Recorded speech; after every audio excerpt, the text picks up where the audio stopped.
श्री परमात्मने नमः। श्री हरि शरणम, श्री हरि शरणम।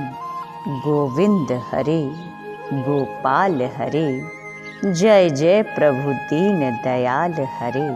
आइए हम सभी पावन पद्मनी एकादशी के पुरुषोत्तम एकादशी की पावन कथा श्रवण करते हैं, जिसे स्वयं भगवान श्री कृष्ण जी ने इसकी महिमा को सुनाया है, गाया है। अर्जुन ने कहा, हे भगवान, अब आप अधिक मास के शुक्ल पक्ष की एकादशी के विषय में बताएं। उसका नाम क्या है तथा व्रत की विधि क्या है, इसमें किस देवता की पूजा की जाती है और इसके व्रत से क्या फल मिलता है। भगवान श्री कृष्ण बोले, हे पार्थ, अधिक मास की एकादशी अनेक पुण्यों को देने वाली है। उसका नाम पद्मनी है। इस एकादशी के व्रत से मनुष्य विष्णु लोक को जाता है। यह अनेक पापों को नष्ट करने वाली है तथा मुक्ति और भक्ति प्रदान करने वाली है। इसके फल व गुणों को ध्यान पूर्वक सुनो। दशमी के दिन व्रत शुरू करना चाहिए। एकादशी के दिन प्रातः नित्य क्रिया से निवृत्त होकर पुण्य क्षेत्र में स्नान करने चले जाना चाहिए। उस समय गोबर, मृतिका, तिल, कुश तथा आंवला की चूर्ण से विधि पूर्वक स्नान करना चाहिए। स्नान करने से पहले शरीर में मिट्टी लगाते हुए उसी से प्रार्थना करनी चाहिए, हे मृतिके, मैं तुमको नमस्कार करता हूँ। तुम्हारे स्पर्श से मेरा शरीर पवित्र हो। समस्त औषधियों से पैदा हुई और पृथ्वी को पवित्र करने वाली तुम मुझे शुद्ध करो। ब्रह्मा के थूक से पैदा होने वाली तुम मेरे शरीर को छूकर मुझे पवित्र करो। हे शंख, चक्र, गधाधारी देवों के देव, हे जगन्नाथ, आप मुझे स्नान के लिए आज्ञा दीजिए। इसके उपरांत वरुण मंत्र को जप कर पवित्र तीर्थों के अभाव में उनका स्मरण करते हुए किसी नदी एवं तालाब में स्नान करना चाहिए। स्नान करने के पश्चात स्वच्छ और सुंदर वस्त्र धारण करके संध्या तर्पण करके मंदिर में जाकर भगवान की धूप, दीप, नैवेद्य, पुष्प, केशर आदि से पूजा करनी चाहिए। उसके उपरांत भगवान के सन्मुख नृत्य गान आदि करें। भक्त जनों के साथ भगवान के सामने पुराण की कथा सुननी चाहिए। अधिक मास की शुक्ल पक्ष की पद्मनी एकादशी का व्रत निर्जल करना चाहिए। यदि मनुष्य में निर्जल रहने की शक्ति ना हो तो उसे जलपान या अल्पाहार से व्रत करना चाहिए। रात्रि में जागरण करके नृत्य और गान करते हुए, भगवान का स्मरण करते हुए, प्रभु के नाम का गुणगान करते हुए रात्रि व्यतीत करनी चाहिए। प्रति पहर मनुष्य को भगवान या महादेव जी की पूजा करनी चाहिए।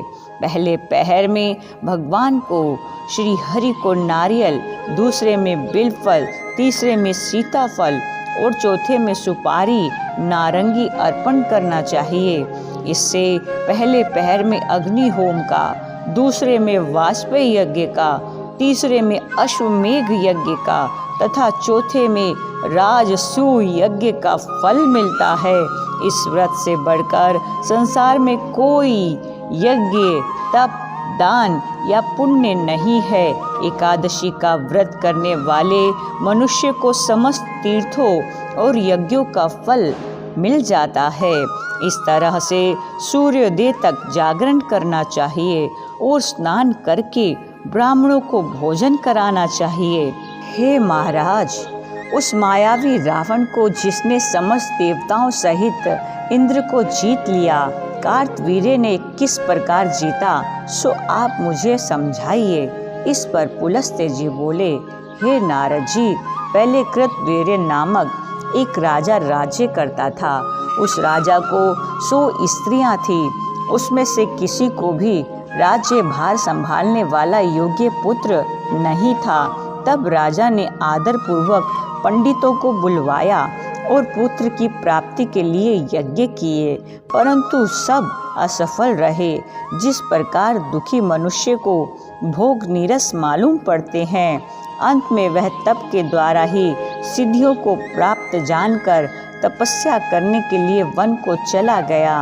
उसकी स्त्री भी वस्त्रालंकारों को त्याग कर अपने पति के साथ गंधमादन पर्वत पर चली गई। उस स्थान पर इन लोगों ने 10,000 वर्ष तक तपस्या की, परंतु सिद्धि प्राप्त न हो सकी। राजा के शरीर में केवल हड्डियां मात्र रह गई। यह देखकर प्रमदा ने विनय सहित महासती अनुसुईया से पूछा, मेरे पतिदेव को तपस्या करते हुए 10,000 वर्ष बीत गए, परंतु अभी तक भगवान प्रसन्न नहीं हुए, जिससे मुझे पुत्र प्राप्त हो, इसका क्या कारण है? इस पर अनुसुईया बोली कि अधिक मास में, जो कि 36 महीने बाद आती है, उसमें 2 एकादशी होती हैं।